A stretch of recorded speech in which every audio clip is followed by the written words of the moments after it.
Look 16:19-31. श्रीमंत मनुष्य व दरिद्री लाजर.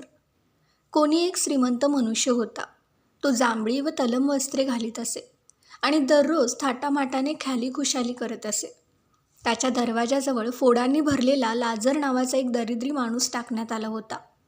त्या श्रीमंताच्या मेजावरून खाली पडेल त्यावर आपले पोट भरावे अशी त्याची इच्छा असे. शिवाय कुत्री येऊन त्याचे फोड चाटीत असत. पुढे असे झाले की तो दरिद्री माणूस मेला आणि देवदूतांनी त्याला अब्राहमाच्या उराशी नेऊन ठेवले. श्रीमंतही मेला व त्याची उत्तरक्रिया करण्यात आली. तो अधोलोकात यातना भोगीत असताना त्याने आपली दृष्टी वर करून अब्राहम व त्याच्या उराशी बसलेला लाजर यांना दुरून पाहिले.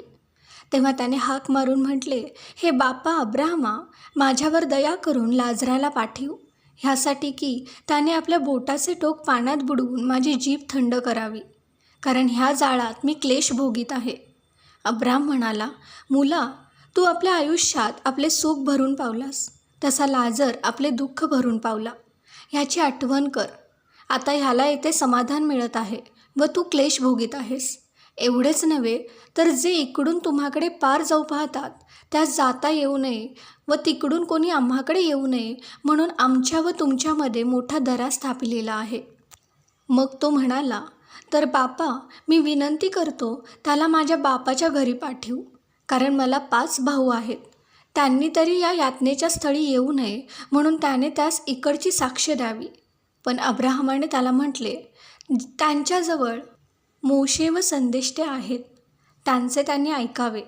तो म्हणाला, हे बापा अब्राहमा, असे नाही, पण मेलेल्यांमधून कोणी त्यांच्याकडे गेला तर ते पश्चाताप करतील. तेव्हा त्याने त्याला म्हटले, ते मोशेचे व संदेष्ट्यांचे ऐकत नसतील तर मेलेल्यांमधूनही कोणी उठला तरी त्यांची खात्री होणार नाही.